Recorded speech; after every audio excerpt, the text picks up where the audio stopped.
This is Gareth Southgate, and this is the Three Lions podcast.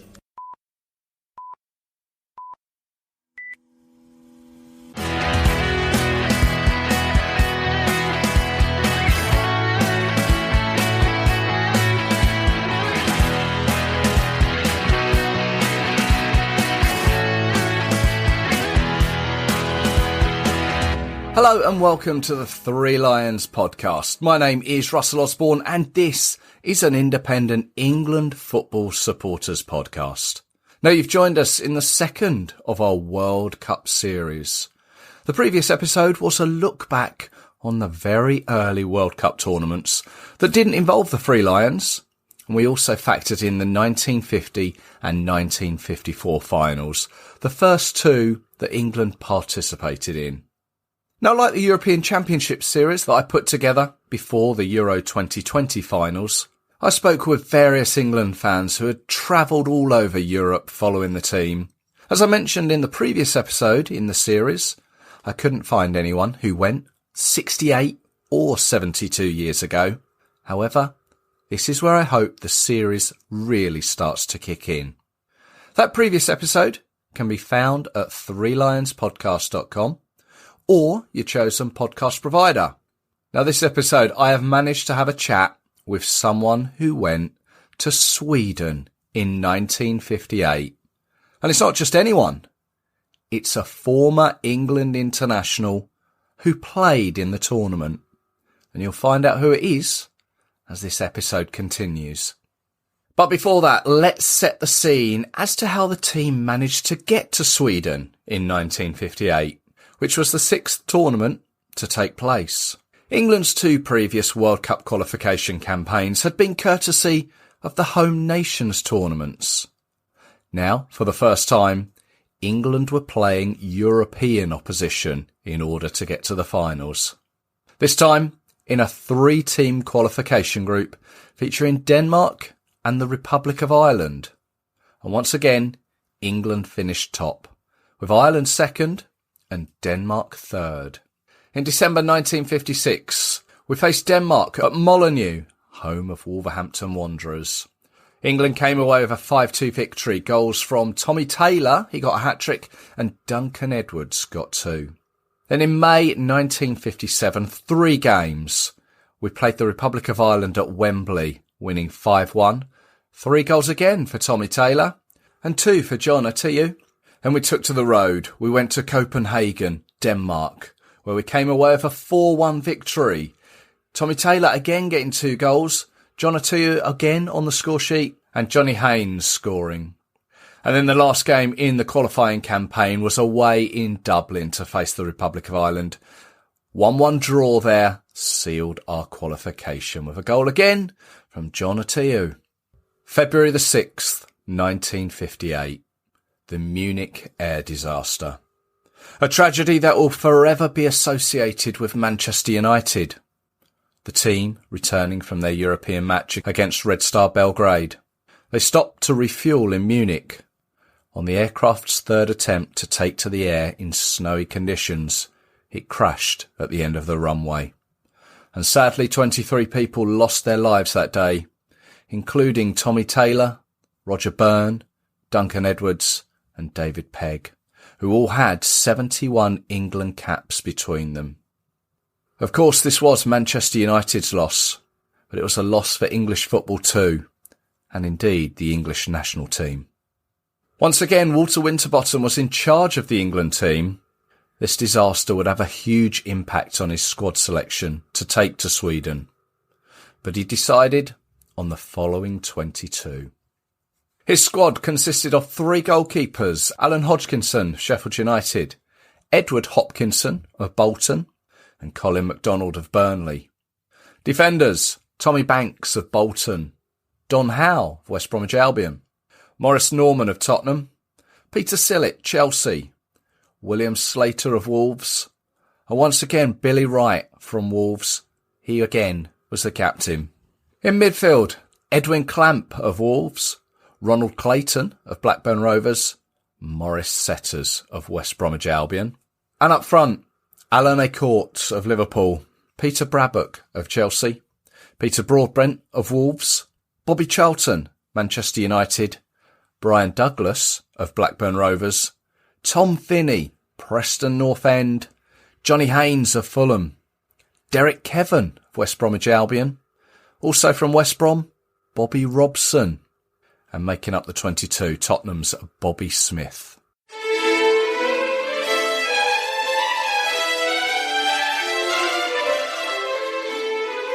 This was the first tournament to be held in a Nordic country. Held between the 8th and the 29th of June. 16 teams, 4 groups of 4, 35 matches across 16 Swedish cities. And to date, this is the only World Cup that all 4 home nations have qualified for. Northern Ireland finished in second place in Group 1, their first ever appearance in the tournament, and they'd go on to make the 82 and 86 finals. Scotland, well, they finished bottom of their group, only drawing with Yugoslavia. And Wales progressed from their group with 3 draws behind host Sweden. This, to date, has been Wales' only ever appearance at a World Cup finals. In the first knockout rounds, Wales lost to Brazil and Northern Ireland were eliminated by France. Brazil would then beat France in the first semi-final, Pelé scoring a hat-trick. And the other semi saw Sweden beat West Germany. The final saw Brazil beat host Sweden 5-2. Again, Pelé scoring. It was a tournament that saw France's Just Fontaine score 13 goals, the most scored by an individual in the tournament. He scored in every game France played in, including 4 in the 3rd, 4th place match against West Germany, which the French won 6-3. This year's World Cup poster was a silhouette of a man kicking a ball high in the air. He's shadowed by the ball, which is prominent in the poster, and this ball has a ribbon of flags wrapped around it. It also has the location and dates of the tournament in different languages, and also the wording football written in different languages. Now, as I mentioned, I went to visit a player from that squad Walter Winterbottom picked. I travelled up to Ewood Park, home of Blackburn Rovers, to have a chat with Rovers legend and forward from that 1958 squad, Bryan Douglas. And these are some of his memories from that time.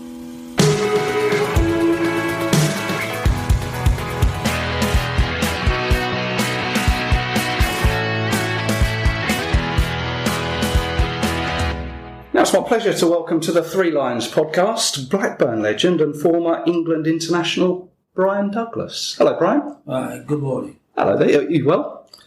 Yes, fine, thank you. Touch wood. Keep going. Well, we're sitting here in Ewood Park, Blackburn Rovers, which is, I would imagine, is your second home, isn't it? Yes, I was born actually about half a mile away from this ground, and I played for Blackburn all my football career, and I enjoyed every minute of it. Yeah. Well, I saw that you're a one club man, Blackburn Rovers, and you've certainly made an impression, obviously with Blackburn, but then went on to establish yourself with England, and it'd be just a chat about your time with England and the 2 World Cups you experienced. Yes, I played in the 1958, I think it was, and 62 World Cups, and I think certainly in the second one we were a bit unfortunate not to get a little bit further. Yeah. Well, let's start with maybe your debut for England. It was against Wales, wasn't it? It was against Wales, just down at Cardiff. Right. I remember it well. I was very fortunate. I travelled down with Sir Tom Finney. I was in awe of him, of course, but within 5 minutes of meeting him, I was relaxed as anything. He's a wonderful player, but a wonderful man as well. Made you feel at home? Yes, he did. And I think we won about 4-0 something. Yeah, that's right. Yeah, you won 4-0. And the manager then was Walter Winterbottom, wasn't he? Well, Walter, yes, aye. What was your memories of Walter? Because I've spoken with his his son-in-law, and he told me all about him. Well, I understand he was a fabulous guy. I've got on with him very well. And everybody else seemed to do. He was well educated and everything. And I believe he was previously, he did play as an amateur. Yeah. I don't know much about his life, but he was quite popular with the players at the time. So when your debut came round for that Wales game, did Walter get in contact with you? How did that all come about? Well, what had happened is that previously I played for the under-23 team, and I was starting to get a few headlines from my performances in the local papers. Also, I got quite a big write-up from playing down in London. Right. And I think he was at the game. Okay, so he must have been impressed. And out of the blue, it was, to be honest, at the time, it was out of the blue that I was selected. Okay, so that's a surprise. How I knew was that I was coming to the ground. It wasn't all this thing you hear today. They didn't ring me. They didn't. What happened was that I came to the ground, and just as I was coming, I arrived. Bill Eckersley, who also played for England, but previous to me, met me and shook my hand. And I said, "What about?" He said, "Well, have you not heard the 9 o'clock news? You've been selected to play for England." And that was the first I'd heard of it. They didn't ring you up in those days, you know. So, and it was against Wales. And how did you feel then? Well, obviously I was elated and absolutely over the moon.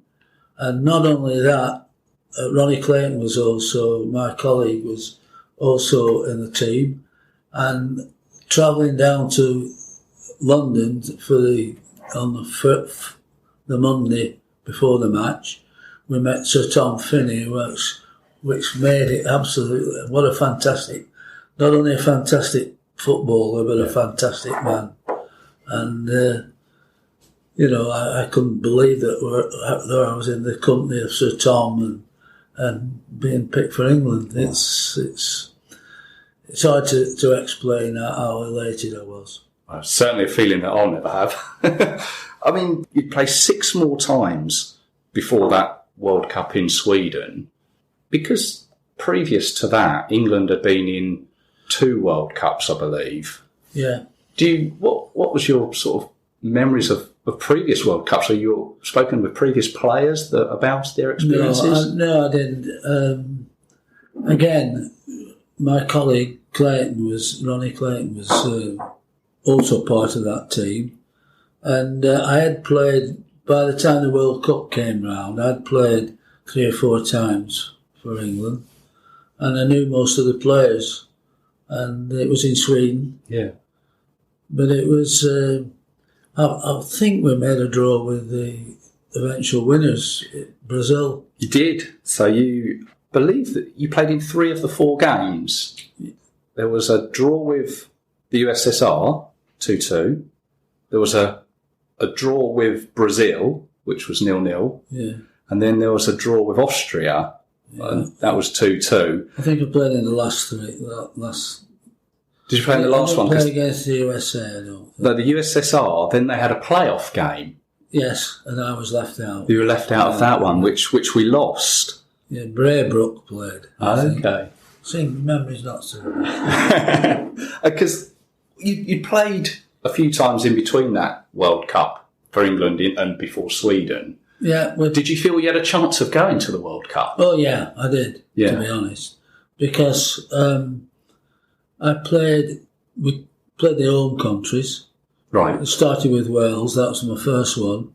And then it was Ireland, and then our enemy, Scotland. And I had a particularly good game in Scotland, I seem to remember. Didn't you score against Scotland? I think I did, yes. Yeah. And then the World Cup team was announced, and I did, to be honest, I did expect to be a part of it. And it was a great experience. Because there was... No, but it's, that year, I think it's 58. Yeah. Blackburn had got promotion, and we'd played a hell of a lot of hard games to get promotion, and one thing after the other. Everything was a big game, Right. and so by the time the World Cup and everything, I personally was exhausted. What, before the World Cup? No, after the World Cup. Right. I got home. I was glad for a rest, really, because every game had been so important, right up to getting promotion, and then the World Cup, and it sort of. And I was a new guy. I'm only 21 years old, and it was all new to me. And I was ready for an holiday with my family. Did you get a holiday? Well, not very long, but I was back bloody training. I thought. And the funny thing was, I went to, not the Channel, Jersey. Oh, yes. About a week after, it was about 5 days after we got back. And I went out for a meal, and who was in the same restaurant was Johnny Haynes. I said, I'm sick of seeing you. I was in Jersey. I was in this restaurant. Yeah. Because that squad, that had players like Bobby Robson, Billy Wright, as you mentioned, Tom Finney, Bobby Charlton was in there too. Bobby, great lad. Was it like playing with all of those players? Yeah. Yes, Johnny Haynes, of course. He was... was it Fulham? Fulham, great lad. Yeah. He was the captain, and later on, and Billy Wright, I think, was captain, wasn't he? I believe so. Yeah. But meeting all these well-known players, it's a bit of an ordeal from a young boy from Blackburn. Yeah. And but they make you welcome, and I had no problems whatsoever. And I was pretty confident in my own ability as well. What was the feeling within like the England team, the squad, and Walter Winterbottom? Did he expect to win the World Cup? Think we could go far? Well, I don't know. There's a lot of good teams in there. You expect to win it, but you want to do as best you can for yourself and your club and everything. And of course, that year, Blackburn got promoted. And we'd had every game was a cup tie from about the middle of January, and we eventually got promoted. And then the England World Cup, it was exciting, but it was a bit, you didn't get much sleep at night. You're thinking about the next game all the time. No. So we got promoted down in Charlton, I think it was, in London anyway. And then the World Cup came around, so you didn't have much chance to rest. And it does eventually get at you. Okay. I was glad when it was all over. I've been happier if we'd have won, I think, but we did okay, I think. Yeah. Excellent. I mean, I think we made a draw with Brazil, who eventually went on to win it. That's right. And then Sweden, obviously, it's not a million miles away from England. Was it sort of straightforward getting there? Oh, there was no problem. It was, about an hour's flight and that. And I think Winterbottom had made it as comfortable as possible. And we was at the seaside resort. All right. Well, I think it was a seaside. There was the water there. Anyway. And I think they tried to make it as easy as they could. I mean, those games in Sweden, were they big grounds? I mean, were there lots of supporters there? Or? Yeah, they weren't big crowds. No, they were very. I don't know. I can't really remember, but there wasn't big crowds, and but we was in the. We made a draw with the eventual winners, Brazil. And I wasn't. Am I right in saying Pele was he on the bench? I think he was on the bench. It was shortly after that game that he came on. Was it? He started to make a name of it. Yeah. So I don't think he played in that game, but were you aware of him? No. No. I think we played Russia, didn't we? Yeah, Russia, USSR, yeah. So I played in all the games, but I think Russia, we had a replay with Russia or something, and Braybrook, I think it was, came in for me. Yeah. But having said that, enjoyed every minute of it. Oh, I bet, yeah.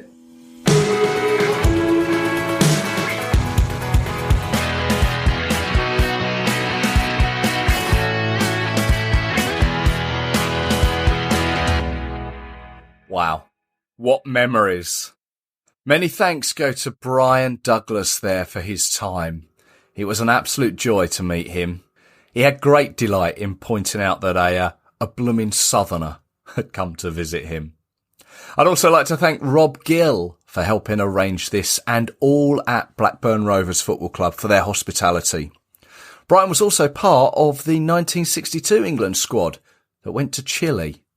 Obviously, I asked him about that too, but you'll have to wait until the next episode to hear his memories of that. And also, what it's like to have a stand named after him up at Ewood Park. I hope you've enjoyed this look back on the 1958 World Cup. The previous episodes are all available at threelionspodcast.com or on the likes of iTunes and Spotify. Please do give them a thumbs up or a review. Yeah, a review would be most appreciated, please. And don't forget, you can follow the podcast on all the usual social media channels, Twitter, Facebook, Instagram. Just search 3 Lions Podcast. So hit the subscribe button and you won't miss any future episodes. And as I say, that 1962 episode, the next in the series, will be coming your way very soon. As well, the 1966 and 1970, and many, many more. I hope you can join me for them. So until then, look after yourselves. Take care. Cheers.